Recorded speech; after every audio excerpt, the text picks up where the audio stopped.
T minus 50 seconds.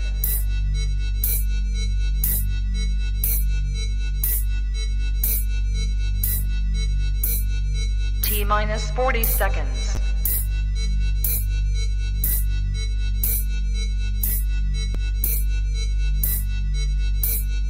T minus 30 seconds.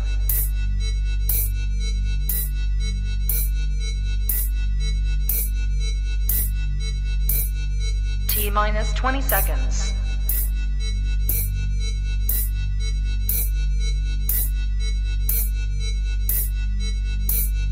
Ten, 9, 8, 7, 6, 5, 4, 3, 2, 1, 0. Own it, own it, own it, Kong. I own it. It did. Women's Wrestling Talk, the #1 women's wrestling show on the planet.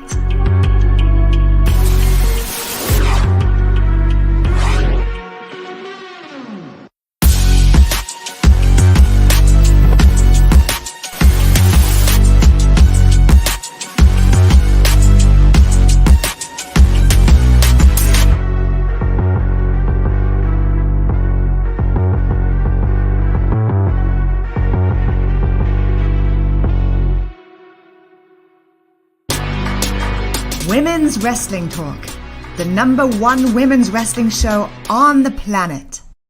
What's up, y'all? Happy Friday. Welcome to Women's Wrestling Talk, the #1 women's wrestling show on the planet. This is the WWT Live edition. My name is TK Trinidad, and we are going to get into a lot of news happening today. It feels like it's not going to end. I feel like we're going to have news, like serious news, not that fluff stuff, until WrestleMania. But I am not alone. We have Professor Bonner in the building, as well as Blue. What it do? How y'all doing? Hey. What's going on, guys? What's good? Good. We are good. So we have some new segments. I actually forgot that I don't have a drop for this segment, but we'll do it anyway. Our new segment is called Off the new segment is Off the Top Rope. So that's going to be our first segment, our first story. Who has it? What are we talking about? Well, let's go straight off the top rope with something that's kind of rare. We don't get to see very many interviews with the #1 contender for the AEW World Championship. That would be MJF, who, of course, made his long-awaited return at All Out. Everybody's been paying attention to what he's going to do. And so for some reason, Ariel Helwani lands all the big interviews. He had the massive interview with Triple H just a couple of weeks ago, and then he lands this interview with MJF on his show called the MMA Hour. Now, on this show, which was previewing the big show that happened this past Wednesday night, MJF dropped a lot of very interesting information. One of the pieces of information that he dropped is about his new contract, or what happened with his contract. So he was asked if that whole thing with that big promo that he cut where he was off of television, was it real? And I love MJF in interviews because for him, everything is real. But what he did say was, in fact, no, this was legit. He took the following 2 weeks after that, took his now fiance over to Greece. They spent 2 weeks there. And then according to MJF, he spent the rest of his time literally in his house. He said he was not leaving his house until the money got right. And so he made Tony Khan give him a deal that, quite frankly, he couldn't refuse. And so the deal that MJF got is that he has an updated contract that's going to give him now over $1 million a year. And perhaps the best part of that is he did not have to sign an extension with AEW. So he gets more money than what he was getting. And what he was saying before in terms of what he was getting paid, he said he was getting paid grossly less than a ton of other people in other companies as well as AEW who were doing far less. So he obviously held out, did what he needed to do, managed to get that contract straight. So now he's making over $1 million to do what he does per year. Contract still ends on January the 1st, 2024. And according to him, he's going to go to whoever the highest bidder is. So if it's WWE, he even said if some random person creates a company that's willing to pay him more, he's loyal to the green, not to the company. Well, I mean, at least and that's just what today's society is now. Like, It gone is. are the days where company and employee kind of look out for each other. It's just like, what can you do for me? And For also, I sure. think a valuable lesson, maybe that should be like the next segment. Hmm. Know your worth, That because part. if he like didn't sit at home and he was like, I need a job, I need this, and didn't sit in Mhm. it and know his worth, then he Yeah. wouldn't have gotten that money. Like, No way. AEW would have gave him less. Sure. So, know your worth beyond wrestling, just in Hmm. general, whether Yeah. it's, school or work or whatever. Like, that's just like super important. So it's a valuable teaching moment from MJF. I That's feel like right, that's Professor. Sorry. sorry. I feel like that's a double-edged sword because at the end of the day, you agreed to a certain contract and you knew that you were obligated to do certain things, right? I understand that your stock rises as time goes on, and usually you do renegotiation at the end of your contract. But I understand where it was a situation where he was getting paid X amount of money and he's like way, way, way, way past that value. And that's on Tony Khan as well, that he should have saw that and like, all right, maybe we need to renegotiate this on our side because clearly we're being used more than we expected to use you and things of that nature. That's why I said it's a double-edged sword because now it runs the risk of other people in the background and backstage that see that this is what MJF did to get his money. Then I'm gonna have to do like soon as I reach a certain status, I gotta do the same thing. Not saying that everybody could reach the status that MJF arrived at in that short period of time of 2 years, but it just sets a bad precedent on both sides. Like you can't just walk out in the company and stay out at home and wait for your money. And then two, on the other side is like if you see somebody value grow, you gotta approach that. You can't let it reach that boiling point that it did. So I that's don't like the think double edge. AEW would have ever said, "Oh, you're worth a lot more than we're paying you. Let's give you some money." Not Yeah, just not Never just gonna AEW. No other company Right, is yeah. going to sit back and say, "Hey, you're making me tons of money. I just want to give you more." They're not going to do that. So I think he had to do that. And most people, when they're working at jobs, one of the differences between perhaps what he signed and what, when we go to a job, there's a yearly evaluation at least Right. where you get the opportunity to get some sort of increase. So the idea that when he came into AEW, he'd just come from MLW, they weren't sure of what he was going to be able to do. He's obviously killing it as the number one heel in the company. If they aren't going to proactively give him the money that he deserves, then he should have done. Because at the end of the day, they are having to all look out for themselves. Right. And if not, here it is. Can you imagine? And the thing that worked for him too is he knew the analytics. So he knew what the ratings were drawing when he would show up on the television, and he knew how that compared to others. So this wasn't just a case of emotion. And on top of that, it's safe to say that he had already gone to Tony Khan and said, "Hey, here's a situation. What can we do?" He didn't just get up and walk out one day. Right. And I think that's the piece that, we've got to consider. If you go to your boss and say, "Hey, look, I've got the numbers to back up what I'm asking you for, and clearly you've got the ability and you're not doing it," then you have to do something. So I think he was well within his right to do what he did. And that's why I say it's a double-edged sword because I get where he's coming from, and like you said, he had the numbers to prove it. And again, I feel like that's why maybe I'm not a billionaire because I'm nice. I'm nice enough to be like, all right, I see you doing some bread. You getting me bread. We're gonna eat together. That's how I look at it from my standpoint. But again, I'm not a billionaire, so I guess that's why.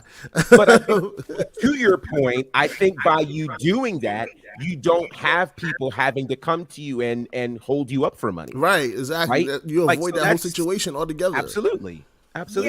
Yes, and God, I don't even know. But it depends. Like you Yeah. can't obviously give everybody one. Nobody's going to say demote me, Right. right? Nobody's going to say, "Hey, let me take a pay cut for the cause." Right. So as long as, and I mean, obviously you'd have to make that decision. If it's clear and present, then I mean, it just makes sense. So And then also Yeah. too, that's playing in his favor, most likely, like the fact that he took his fiance, wife, girlfriend to Greece.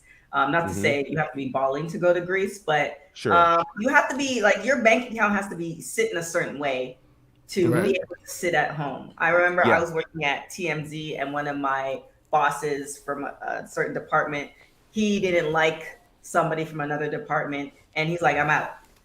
You can only do that if the bank account is sitting on a certain way. Because I was at another job where I was a producer, and I literally, it was my last 2 weeks. Like, they gave me the end of, and you had a choice, and I'm like, I'm going to stay for my 2 weeks because my bank account didn't look the way that I felt. Right. So I had to Right. it up, and I had to train my replacement. That's the hard part. That's always Right. the hard To part. America. Yeah, but it's just like I had to because my bank account didn't. So it's different when your bank account looks a certain way. I agree. To make these type of decisions, and for bigger companies, like there's some other I'll speak to the wrestling promotions. Some of these deals are they're not in favor of the wrestlers. A lot Not of at stuff all. wrestlers doing outside of these companies. Sometimes these wrestling companies either get 50% or all of the earnings that the wrestler is supposed to get, even though that company didn't do any work. Right. So, Like a record company. So yes. So definitely just want to shout the chat. Shout to Ron. Shout to JD. Shout to Casey. Thank you guys for joining us. JD with the comment. She's an artist. There's only so much she's making per year. I don't know who we're talking about. Are we talking about this in general? Yeah, I missed the she. I'm not sure. Okay, yeah, I missed the she part too. Yeah. But what else do we have? Let's see. Blue, did you want to talk about AEW Grand Slam since you attended? Yeah, sure. I don't know. How did you know I go? We pay attention to these things. Come on. First of all, apparently, according to Ringside, this past Wednesday, Grand Slam episode boarding on overnight viewership of 1.04 million, 0.35 and 18 to 49 demographic, which is slightly lower than the week before, but it still did very good, in my opinion. I don't know how it came off on TV, but it was a blast being there live. I watched back some of it just to see like how did the pop come out on TV. It did no justice for the Acclaim. It did no justice for Saraya. Those were the two hottest people that night in terms of pop. But it was just a very enjoyable moment. It was dope. I do say that AEW keep a tight ship when you're there because they made sure that at least on camera side that there's no empty seats. That shows up on TV.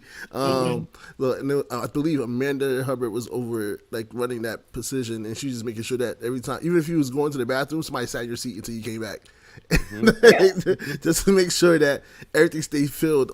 But overall, the show was just amazing.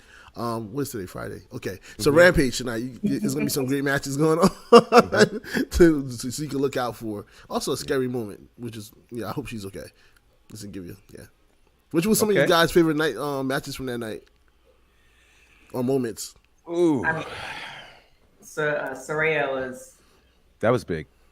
That was it. But then I had some questions, and I feel we're gonna talk about that. But that was a huge pop, considering everything we've witnessed her go through. Her being on the sidelines. Essentially, she couldn't do Twitch. Then she could do Twitch. Then, we just didn't see her for a year and a half, 2 years. And then it's officially over. And then we didn't know. I think we actually did talk about it, where she was going to show up. She had, so she might show up everywhere because AEW has more of those open contracts. Right. So to me, that was the highlight, and the timing was perfect, given the fact, I think the Wednesday we were talking about how the scrum kind of tainted AEW a little bit compared to WWE, especially since Triple H was doing so much. And we're excited about WWE now. It's you can't, for instance, you can't have two girlfriends. You only can be excited about one. You know what I'm saying? So it's so, even so, we'll get to that. We'll get to that later. When she says, I'm sensing something, she knows. So it's you can't do both. So I think this was the timing was perfect to try to forget a little bit of the stink from the scrum. I do say they hit a very nice reset ever since then. Feels a lot more fresher, seems more fluent, is not so focused too much on certain storylines, and people are getting some time since the whole situation. I feel like it was just all right, we gotta start from the beginning again, and it's been pretty refreshing in my opinion. JD, you're We have funny. And Santana in the chat saying Jericho winning was a high point. I mean, Kane is slotted to be here, I think, after 3:30. Hopefully, with some good news. But yeah, yeah, you know, it was devil. Oh, he's here. Yes. Well, let's see when he pops up. Continue. Oh boy. Yeah, it was. Well, so tell me, what was the mood in the building for the World Championship result? Because I had feelings on that one. It was a mixed reaction. Everybody was actually shocked. Everyone, of course, it popped everybody. Everybody stood up to the foot like, what? Like, and of course they applauded because it's Moxley, right? And everybody loves Moxley, but it was just confusing just watching it go down. Like, wait, but we were so sure that it was Danielson's turn, and everybody was just like confused, but it still was a good vibe in there. I feel like that's what sometimes AEW does well, is like when you think they're gonna go somewhere with it, they don't, and they'll probably circle back to why a little bit later, which is long-term storytelling, we like to say, right? So it's an interesting fact to look at, because Bryan Danielson has been the type to put the title on those people that he respects. He did it to, you know who I'm talking about, over at Jericho Association Society. You mean when he lost to Garcia? Right, Garcia, he's put the title on Garcia when Garcia beat Wheeler, and him doing it again. I feel like eventually this is going to be like, all right, I have to win the big one, because he hasn't won the big one yet since he's been at AEW. He went to a draw with Hangman, and was it Hangman or Kenny? It was both. He went with both. Like, he hasn't really won the big one, and this was his chance to like redeem himself. Now he lost to Moxley twice, essentially. So I feel like this is going to play later on the line, but it was interesting to see. It was like, wow. I'm guessing you didn't like it. I just thought it was going to be Danielson's time. And I guess what didn't make sense to me is, poor and I hate to say poor Moxley, but Moxley carried this company. During the summer, he had to be dubbed the interim champion. He finally gets deemed to be the real champion, only to lose the title 10 days later. And then the champ then gets stripped, and now he gets back in a tournament. And so it's just kind of like, are we going to let him just finally have the kind of run that he deserves? And he was supposed to be out for 6 weeks on vacation. So the idea that he's come back to now be champion, that just all felt really, really weird. Yeah, no, definitely. And that's part of it. It was like, all right, he's going to go on vacation. Right. Which he's deserved. I mean, he earned his vacation, no doubt about it. He's been nonstop for a while. But it was definitely an interesting feel for the night. What is there outside of the Saraya pop-up? Did anything else surprise you guys? Or how did you guys feel about the special guest between Fabulous, Woo Kid, Trina? Well, no, Trina didn't show up. Oh, yeah. Well, before we do that. Oh, he got his own intro. Stop that. Peace and chicken grease, my brothers and sisters. Hopefully everybody had a good Friday. I'm wearing can you guys see my shirt? That's a rabbit. I think it's a rabbit. It's a fried rabbit in honor of the white rabbit showing up. It's something, but I think it's a turkey, but I was trying to make it a rabbit for the bits and pieces. But SmackDown's going to be ill tonight. But to jump in your conversations about, I guess we're doing an AEW Dynamite review. Yeah. I just want to say Chris Jericho, ROH World Champion. You have to now spell Jericho, no longer Jericho, but Jericho is now Jerohco, because that man is the ROH World Champion. Jericho, ladies and gentlemen, which I believe, Blue, is the reason why Bryan Danielson lost, because we're going to set up a Danielson-Jericho Part 2 match, but this time for the ROH World Championship. And the loyalty of Daniel Garcia. Exactly. Because remember, Chris Jericho is going to be a Daniel Garcia child custody on a pole match, clearly. Chris Jericho is the antithesis of an ROH wrestler. He doesn't do the handshake. He doesn't care about ROH. He just wanted to be a world champion again. But Daniel Bryan, the American Dragon, is the heart and soul of ROH, which is why he must win the company title. And I think Jericho is going to be the face of the company for them to try to get their TV deal as well. So sorry, Claudio, but I think that's the way that this is going to go down. Well, poor Claudio. Yeah. Like, Claudio comes in like a house of fire, does all this to take off the title from Jonathan Gresham. Gresham gets, he decides to leave. And so we think we're going to build it on Claudio, and Claudio gets barely a 2-month reign. Are we surprised though? Like, Ruby Soho is like out the example of how they treat their wrestlers. I don't agree with that. Though. I am a little shocked. Oh, you talking about but I think with the situation with Claudio was that it was never a real plan for him to win it in the first place. There was no real plan for the ROH championship to be switched hands. I guess whatever happened between Gresham and Tony Khan between that time forced their hand to do whatever they did with Claudio until they find a plan for it. Because I don't see Jericho, I don't see Claudio, and even if it's Bryan Danielson, I don't see Bryan Danielson going to Ring of Honor either. So eventually you have to crown a certain champion that's going to be on that program in the future. And I what think program? When's the program happening? That part. Well, they still get a TV deal. Last thing he said when he was part of the media scrum, the last thing he said was that he's shopping for a TV deal for them. That's his focus. So is he just window shopping? Is he that's just all looking? He's doing. Are like they're gonna put it since March? But yeah, here's the thing, right? It's gonna be on HGTV because all the window shopping. Nobody's gonna be happy because I feel like if they just did Ring of Honor and put them on YouTube, people will complain. If they didn't have a TV deal, people would complain. So it's a lose-lose situation in my opinion. I disagree. Because we're not seeing any content. I think content is better than no content.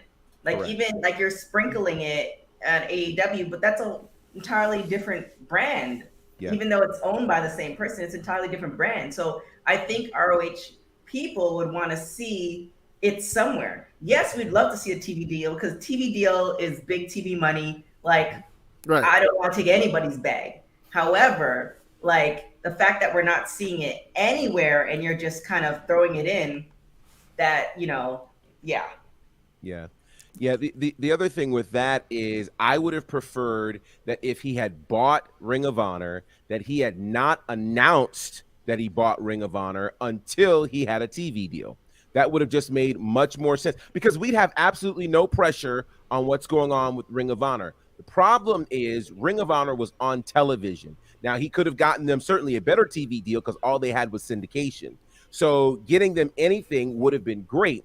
But to sit here and to keep us in limbo for now 6 months, we are 6 months into this purchase. And the messed up part is you've got all the titles that are being defended. And you cannot, and we saw this when they had this open door with Impact. You cannot have 2 world championships from 2 different brands on the same show and stress equal importance for those world championships. One is going to always take precedence over the other. And as long as they are on AEW television, the AEW World Championship will take precedence. Have you ever seen the AEW World title defended on Dark? You have not. But you've certainly seen the Ring of Honor World title defended there, and that should tell you plenty.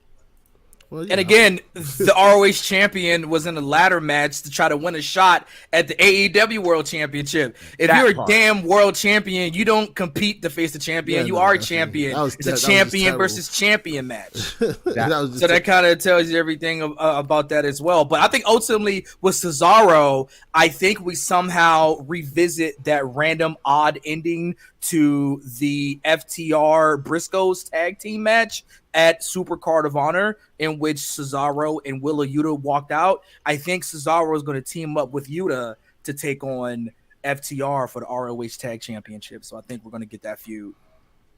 Interesting. So at least we have to, because it was such a random ending. It was like, where's this going? So I think it's going to go there. We had Casey in the chat saying ROH just feels out of place when the titles are defended on AEW, which I get it makes sense. Like you just like, wait, what? Like, how do you explain this to the casual viewer? Yeah, right. Watchers, it's like, wait, so it gets confusing, and you want to make things as simple as possible because then they keep coming back. with that being said, do we have any other AEW stories? Oh yes, we have Well, one. we do, and it is actually connected to Ring of Honor and the like. And that is this: if you'll notice during that Ring of Honor World Title match, when Ian Riccaboni was talking about the great former Ring of Honor champions, he mentioned names like Bryan Danielson. He mentioned names like Samoa Joe. But there's one particular name he did not mention, who was the first inductee into the Ring of Honor Hall of Fame, and that would be one CM Punk. So the fact that CM Punk's name is not being mentioned on AEW television or within the realm of Ring of Honor has had a lot of people asking questions. And so according to Wade Keller, he's saying at this point, the expectation is that CM Punk will likely not return to AEW and his contract could very well be bought out. So of course, he's injured right now for 9 months. But at this point, they're looking to get potentially out of the deal with CM Punk. So it's highly possible that we may have seen CM Punk for the last time in an AEW ring. Now, will he show up in WWE? I don't know. I tend to say no. And considering right now, AEW is in somewhat of WWE is in a bit of a youth revolution. I can't imagine them reaching out to Punk unless, stranger things have happened, but we could have seen the end of CM Punk in a pro wrestling ring at this particular point. You know what, man? I ain't mad at it. We got our question answered. What if CM Punk came back to professional wrestling? We got our itch scratched.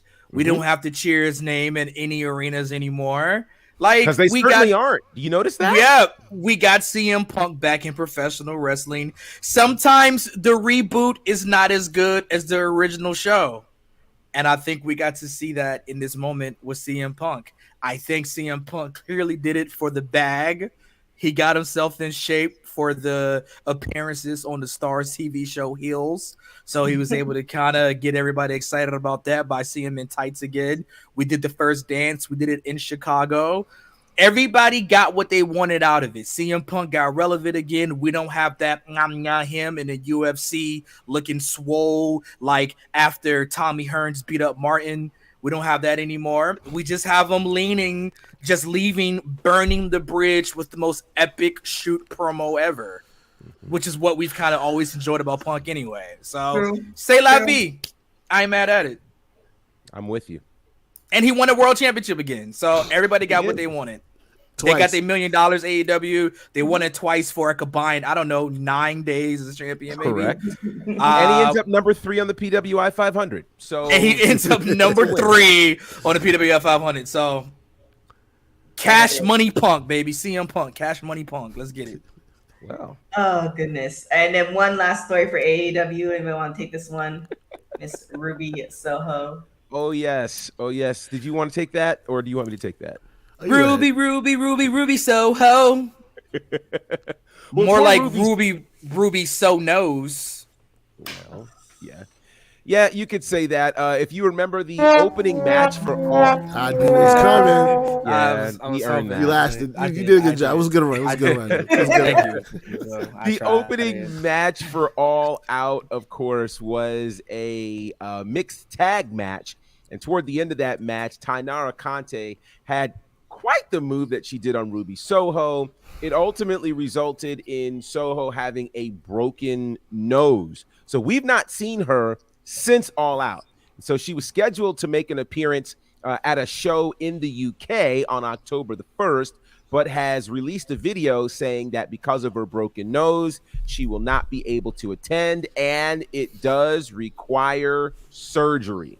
So we don't know how long Ruby Soho will be out, but Soho is definitely out of action. She will be having the surgery. And just another kind of sad moment because, again, we forget about Ruby Soho. In comes Saraya, and this is how the West is won. I mean, we talked about it when it first happened. It looked devastating, and it didn't look right. I'm glad she walked out of that match, period, the way it was like manhandling. Yeah, I'm glad she walked. Right. Like the way that was bad. just like it was a terrible put together match in terms of like safety and things like that, especially for Ruby. So I'm glad that she's able to. Oh, she walked away with it was just a surgery and she'll be back in what three months or so. So I'm okay with that. Honestly, I'm okay with that because it could have been a whole lot worse the way we've seen. The way she got dropped on her head. Right, like just recklessly, just let go. Like Man, but then would you like if this was you, right? And now you're back. And there's a fine difference between like accidents and I'm gonna use my new drop here. Accidents and things that happen because you're Allegedly.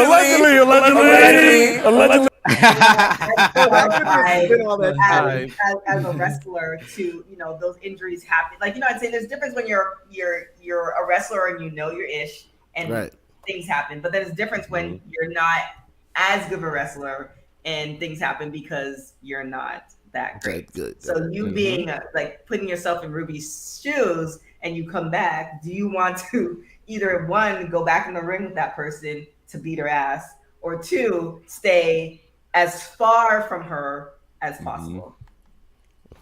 I mean, stay as far as possible. AEW, they need some type of performance center. They need something to prevent this from happening. We are seeing too many wrestlers dropped square on their head and getting their faces busted. Okay, we just saw what happened with Athena and Britt Baker doing a move that Athena ain't Braun Strowman. Athena ain't Wardlow. What are you doing, Athena, trying to carry two people on you? And she fell straight on Britt Baker's face and broke her nose again. Britt Baker's just got bloody faces and whatnot. Yeah. And it's just like, you think about that. You think about the injury to Ruby Soho, and it's just like, y'all got to have some type of meaning about this because you guys are literally killing each other. You're killing each other. For nothing. I wouldn't agree with the whole performance center thing because she definitely came from NXT Performance Center. It didn't help in that sense. That's how Britt Baker broke her face. We just saw her got up and she had blood on her face. We didn't get a chance to see the replay or anything like that. Yeah, they weren't gonna show that. Her whole body landed on her face. I was like, yo, how did that land? And I'm like, but we was all into it. We was like, yeah, this is fire. It's fire, all right. This check is good. Let's keep going. But yeah, they definitely they have to be careful with who they allow in the ring to do certain things because apparently not everybody's trained to do everything they want to do. In the sense, so yeah, it's wild out here. Really wild. And just a spoiler alert, there's gonna be another issue tonight on Rampage. Oh no. Okay, well, tune in for that then to see wrestlers get concussed more. It's just one of those things that I hope Ruby Soho can get better. Didn't she have a concussion issue earlier this year as well? She has some issues as well. So unfortunately, the injury bug's been getting her a lot. Her whole run's been very, very mid, unfortunately, through no fault of her own. It just seems very unfortunate the things that have happened to her. Whatever momentum she has is completely gone. It's just not. It's just not there. Even this feud, she wasn't even supposed to be teamed with Ortiz. She was supposed to be with Eddie Kingston, but Sammy Guevara decided to body shame old boy and get chin checked for it. So it's just one of those situations where I hope Ruby Soho, if she feels like it, wants to get her receipt eventually if she gets back in the ring with Tay Mello. And as far as Britt Baker, we don't have an update on her nose yet. I don't think. I haven't seen anything. But with her nose being broken so many times, Britt Baker's going to have to become a dentist and a plastic surgeon. It was already queued up. That was quick. Yes. I know. I felt it coming. You know the warning signs. So. But that leads us to our very new segment, courtesy of Kane himself. Lose or draw. Oh, so started from voiceover. I think we missed a win. Play it again. No, you said it. You stupid. Lose or draw. Did y'all hear the win? Or am I tripping? Yes, it is. I heard it. Okay, I'm tripping. You want to play it again for everybody? 3 times, just to be sure. Oh this guy. So, 3 makes it done. Our segment is called Win, Lose, or Draw. And since we had a lot of AEW news, and given what I was saying, how the scrum, really threw off a lot of things, do you think AEW is positioning themselves after this week for a win? Or is it still an L? Or did they draw this week? Well, according to the ratings, they drew pretty well. No, but I think this week for AEW was a win. Here's why. Because we got advancement on the most important thing, and that is the World Championship picture. There's definite, it's not the guy who I wanted to win, but once again, it's Jon Moxley. And now we know that this sets up Jon Moxley against MJF. I know whomever wins the Battle Royal tonight, they get the shot at Moxley on the October 19th Rampage Dynamite. They ain't winning. You know what I mean? Like, this is clearly for MJF and Moxley. Maybe MJF cashes in that day, but the beef will be MJF and Moxley at the next pay-per-view, which is Full Gear, right? Mm-hmm. Yeah, which will be at Full Gear, which kind of makes the winner of the Battle Royal kind of funny that it is who it is, and they're going to lose anyway. But I believe it's going to be Mox and MJF at Full Gear. Professor Bonner? I guess it's a win. And I'll say that because, you know, this Grand Slam situation has been billed now for the last 2 years as their biggest event of the year, which at first we thought it was All Out, but because they can get more people in, this is considered to be big. Now, All Out was $1 million gate for them. This ended up being their first $1 million TV gate, so that's a win. You got 1 million viewers tuning in. You had 4 or 5 championship matches. It was loaded. It was a loaded show. They got a lot of content out of there. And again, it was a super hot crowd. You got people talking. Jericho is the Ring of Honor champion. We finally got the approved as the tag team champions. A great women's title match. We know who the world champion is. And nobody's interim. At least Toni Storm still is. But only one interim champion right now. That's a win. And I think the big thing is we get to be focused again on wrestling and what's happening inside of the ring for AEW. They need that. They need more shows like this to keep us focused. And they're doing a great job of not slipping up by talking about Punk, the Bucks, Omega, or anything connected to that. So I'd say this is a win. I, too, approve the Acclaim as champion, G-Money. I didn't say I approved, but you know, it is what it is. Definitely, I feel like this is a win for them. Like I said, ever since the medium scrum and the whole situation, they've hit a hard reset. And I feel like by doing the reset, they've been able to focus more on storylines in general for most of the roster, because now they have a lot to fill in. So it's giving other people some opportunities to step in and step up. Moxley clearly is carrying the company again. You can't go wrong with Moxley. He's been doing great in that role to begin with. It's just gonna be interesting to see how it's handled with MJF and, you know, like you said, Bryan Danielson and Chris Jericho. There's a lot that you have to question now, and you got Saraya coming in as well in that women's trios match. Was it a trios match? No, was it?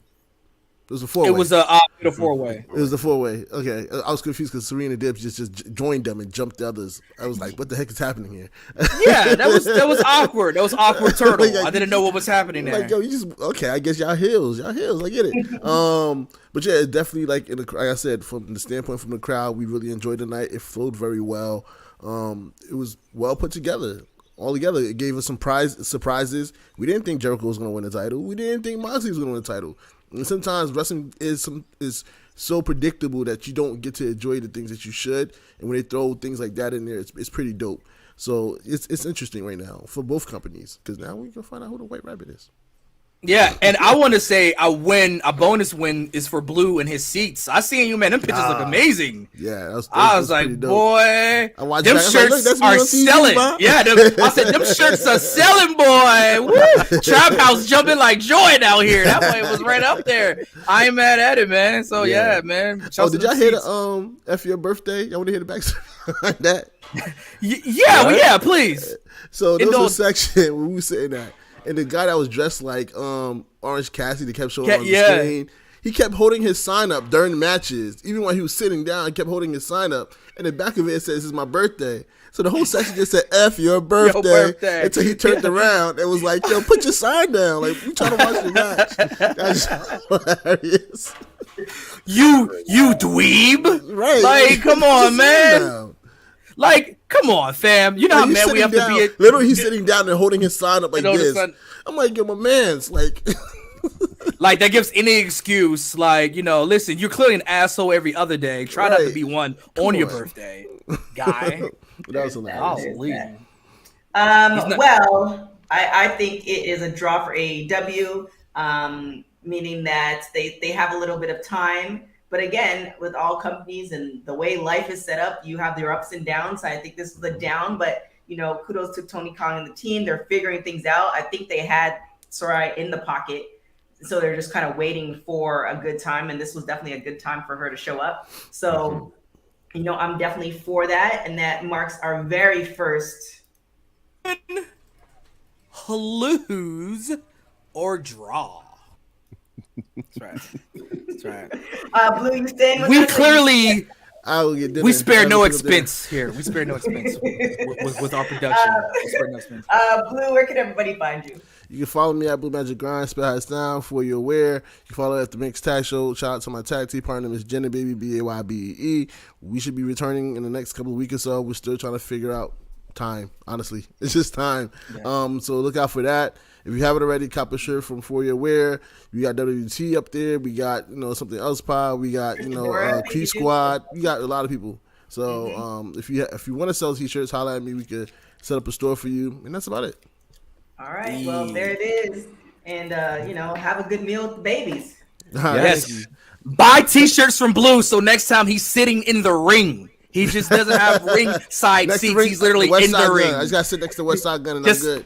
Yes, I mean, hey, that's Billy Gunn's son, West Side Gun. So just ask one of them to get you some seats. You'll be good.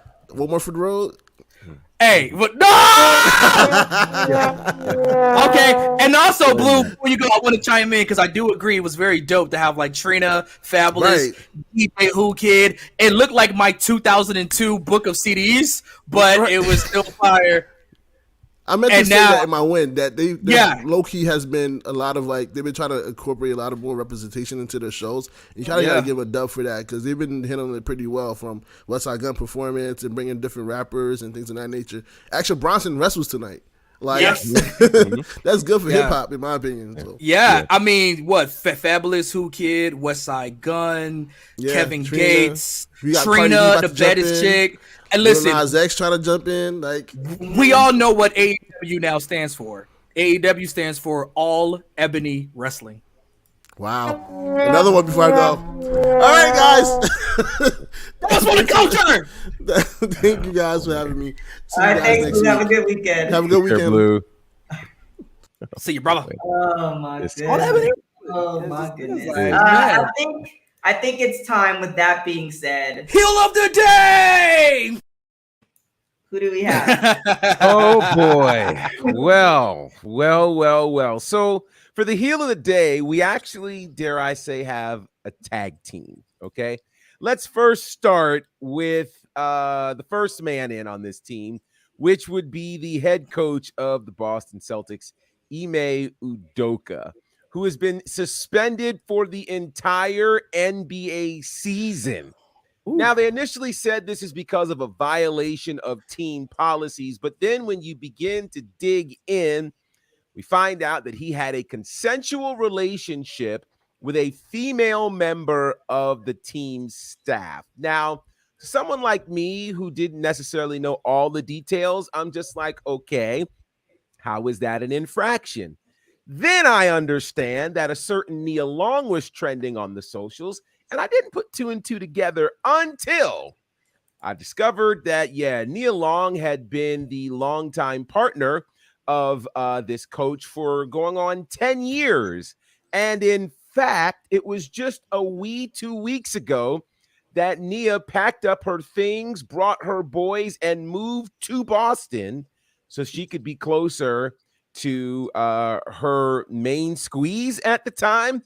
Mr. Udoka, probably not a good move to potentially lose your relationship with Nia Long and lose your job for the entire year. And it's suspended, and they will then decide what they're going to do with him afterwards. But I'm not exactly sure that whomever this young lady is was worth the entire season. So, yeah, kind sir, Mr. Udoka, you are part one of our heel of the day.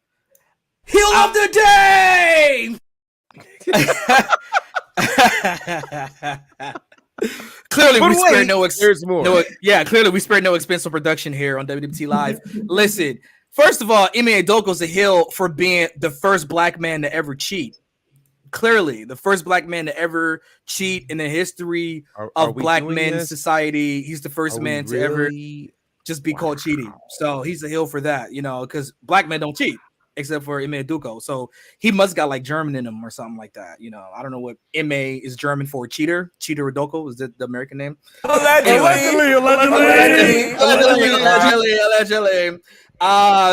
My heel of the day goes to Ime Udoka's employer, ? I'm talking about the Boston Celtics is my heel of the day for how cloudy and murky they have been about this situation. Now, usually with the Boston Celtics, they've been a pot of gold, if you will, going to the 2022 NBA Finals. Everything's looking up. And then this information drops at like 11 o'clock on a Wednesday night, just random as hell. And we don't know what it is or what could be happening, but the suspension was possible at first. But now the suspension has been confirmed while they investigate. What are you doing suspending him? If what he did was so bad, then fire him. Why do you just have him in employee purgatory, if you will, that's one word, and not really explaining what happened? If you're going to tell it, then you got to tell it all.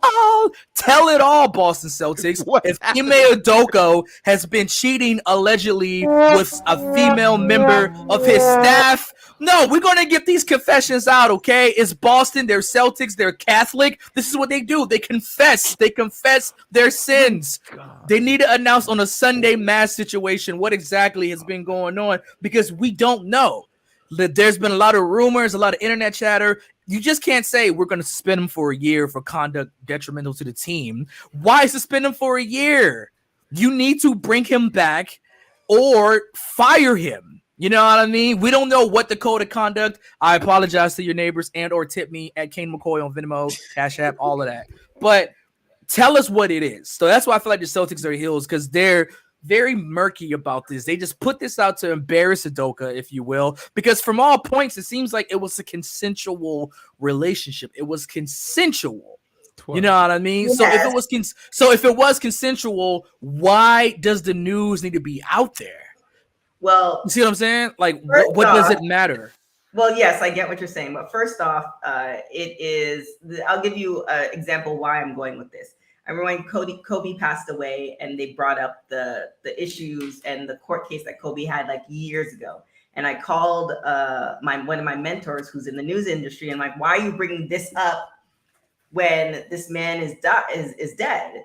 And she pretty much said that when you are a public person or when you're in the industry, you are now like it's free reign. Like, there are some things that you shouldn't do, but you can talk about people's kids, you can do whatever. So with that being said, this stuff has to be brought to light because this is a public person. And on top of that too, we don't know what is in the handbook, the HR book, as far as, fraternizing with people who are in the same, in the same company. And I'm willing to bet that you're not supposed to. And now there's also we're in a very murky time period as far as if they fired him, could he come back with some stuff that, they already did some illegal stuff anyway. So there's a lot of things that are going on that we're just not going to know. Well, if he violated the handbook, then fire him. How can he do something so egregious that it only warrants a 1-year suspension? It's either Uchiwali or one mic. Which one is it, bro? If you did something so horrible and dastardly, then you need to be removed from your job. You can't be like, all right, well, we're going to, because he's a great coach, no doubt about it. He took a team to the NBA Finals. He's from the Greg Popovich tree. He's a great coach. But how do you just keep him in limbo? How do you Lady Frost Impact Wrestling him, if you will, not use him, but have him on the contract and do nothing with him.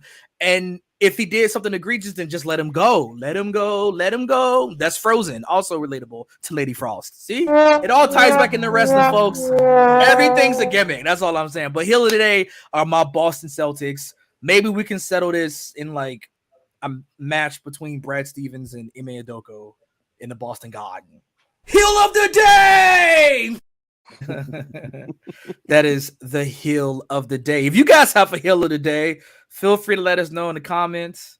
Shoot us an email at TK Trinidad. Wow. Do not do that when I'm not on there like that. Probably Professor Bonner, you wanna hit up more often because he's more now. I'm not on. I'll be like, what is this? Wow. Yeah. Yeah. So WWE Friday Night SmackDown tonight, y'all. I don't know if you guys did a preview earlier, but no, we spoke about the White Rabbit shirt going on. We sale haven't. We have today. not talked about the White Rabbit shirt. So that. Oh, okay. Clearly, I got the bootleg version. This is the version that I got from down the street. Clearly, it's supposed to be a rabbit, but it's a turkey. It's a cooked rabbit or something like that. The White Rabbit shirt is on sale now. If you guys want to purchase it, of course, there's the 923 tweets that's been going around. Who is the White Rabbit?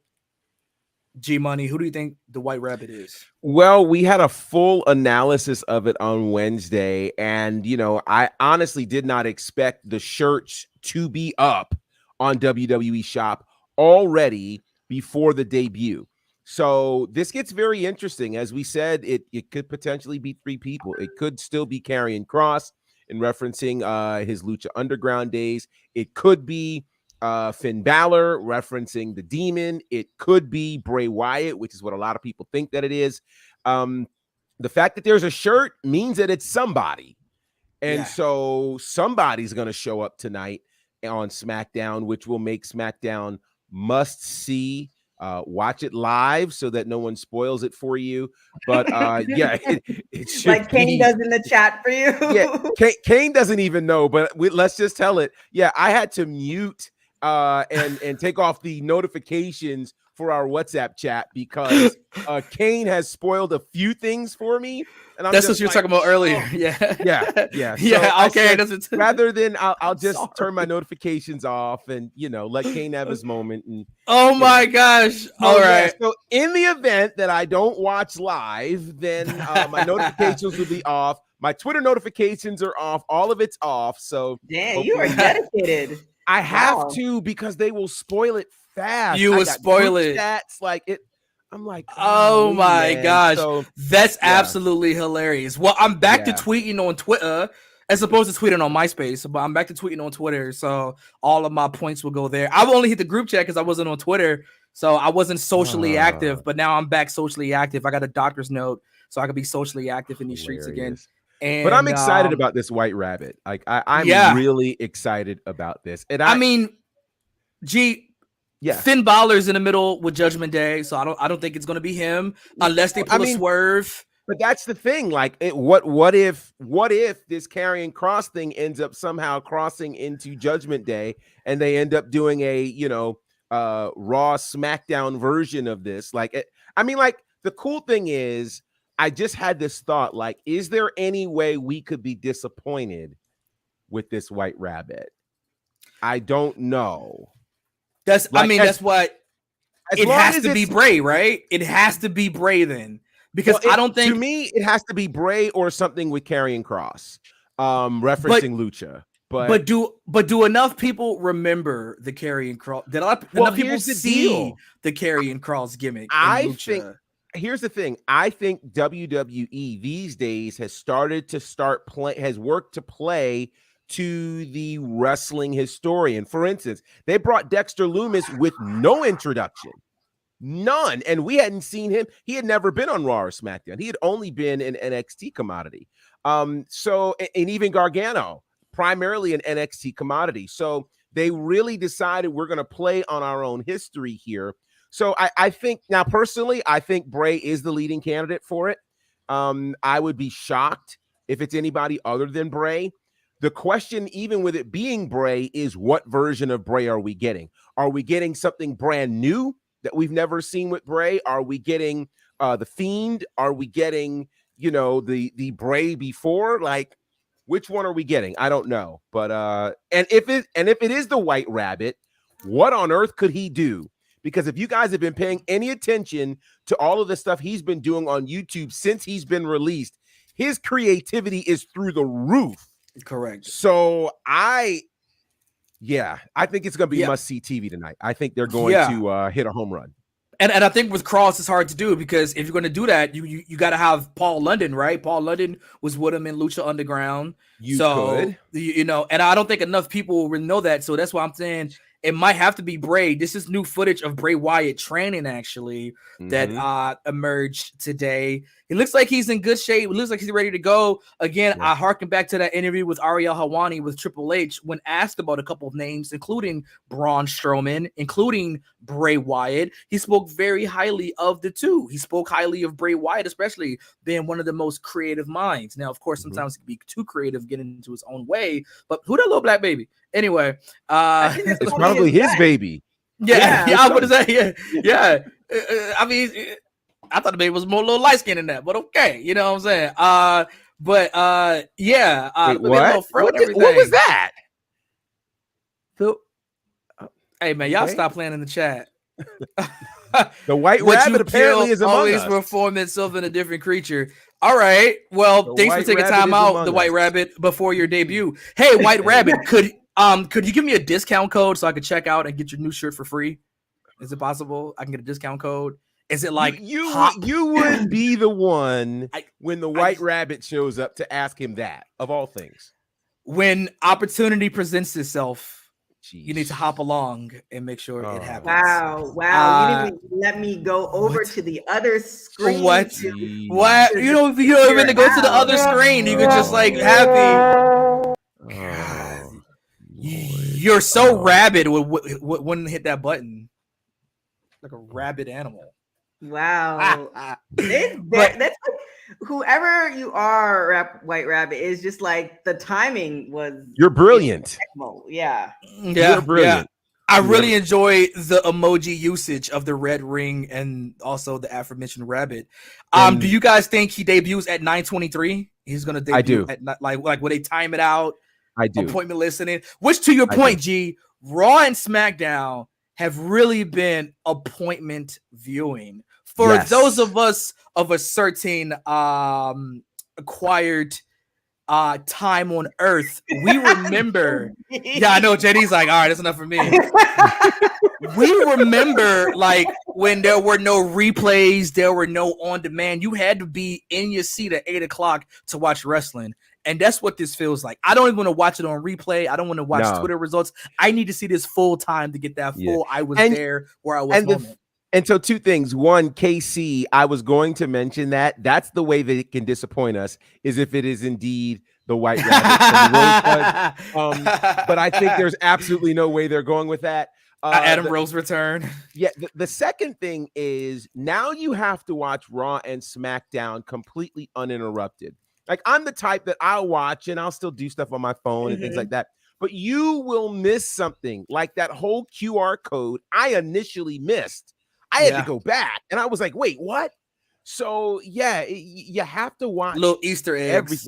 Everything. They're just dropping little things here. So no telling what they're going to drop tonight. And I will say this. I don't think I've been this anticipated about a buildup since, and I have to go back for this, since Y2J. When they did the whole countdown to 2000, that was super creative. It came out of nowhere. We weren't sure when it was going to happen. And then when the countdown started happening, we were like, what could this be? And it ended up being Jericho. I think they can do tonight something very, very serious. And And Professor, let's think about this, fam. This is only 1 week in the making. I was at the SmackDown last Friday. Yeah, when they did the White Rabbit. When they were playing. When they started playing Feed Your Head. I don't know if they played it the Raw on Monday, but when we was at SmackDown Friday, everyone was like, "What the hell is happening?" Right. And then they did it again on Monday. We didn't know what was going on. It was doing commercial. Everything started playing. So the build-up for this to almost transmedia, if you will, for all my transmedia people, not only do it on TV, but do it behind the scenes. Yes. Do it for the live audiences only. for it could make it online, and then doing it now on TV is just amazing. So well done, Triple H. Well done to all the creative. We're going to be watching tonight. Can't wait to see what goes down. I got my shirt on, my rabbit shirt. I'm ready. Yeah, I'm looking forward to it. It's gonna be great. Oh goodness. Yeah. Oh, do we want to talk about no? Because I think we're good. With that being said, Professor Bonner, where can everybody find you? You can find me, of course, at Bonnerfied on all the platforms, Instagram, Facebook, and Twitter. It's been a busy and full and fun week. Championship District Wrestling, our full show dropped on YouTube this past Wednesday, so you can check that out. The latest episode of SHW dropped this week on IWTV, so you can check that out. And then this Sunday, wow, I'm really excited about it. Battle Slam, The Aftermath, live on Fight TV. It's on pay-per-view, so you can check it out. And if you have not heard, I will be in the commentary booth with Caprice Coleman. I'm very, very excited about this. This is going to be very, very special. So I hope you guys will tune in this Sunday as we crown a brand new world champion. The Icon World Championship will be crowned at Battle Slam. It's going to be crazy. So join us. Again, that's this Sunday night, 8 p.m. Eastern on Fight TV. And Mr. Kane McCoy, where can everybody find you? Yeah, man. Follow me at Kane McCoy, CAINMCCOY. You can also follow me on my burner account, ladies, slide in my DMs at Ime Udoka. IMEUDOKA. That's my burner account. If you guys want to slide. Well, also shout out to White Rabbit for dropping in some clues. Yes, thank you. It's going to be a very irresistible episode of SmackDown with the White Rabbit. That was. Make sure you check out all our articles. Just FYI, it is Hispanic Heritage Month, so we have articles dropping every day of this month. So definitely check that out. www.talkpod.com. Check out all our social media. www.talkpod. You can check me out on everything at TK Trinidad. I think this weekend's kind of light, so it's a good thing. Other than that, WWT Live is here Monday, Wednesdays, Fridays, 3 p.m. Pacific time, 6 p.m. Eastern. Other than that, thank you guys so much for joining us. Women's Wrestling Talk, the #1 women's wrestling show on the planet. Ciao, y'all. Women's Wrestling Talk, the #1 women's wrestling show on the planet.